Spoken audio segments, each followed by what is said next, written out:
جز من نبود که سر امیر عالمه حسین ابن علی رو از تنش جدا کنه. خنجر از دست نحس عمر سعد گرفت. الله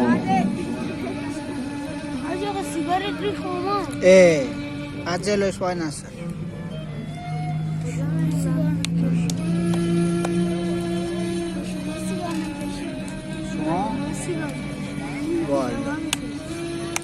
توی لحظه حضرت عبدالله بن حسن دید دور گلگی قتل نگاهی رو روی ای داره بیتابه میکنه. عمه جان اجازه بدید برم نگذارم جسارت کنم.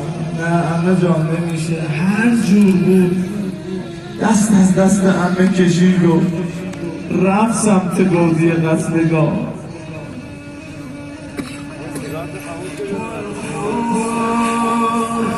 دیدم دویدی تو میدون گفتم به زینب امانتی رو برگرد از زیر پلکای پل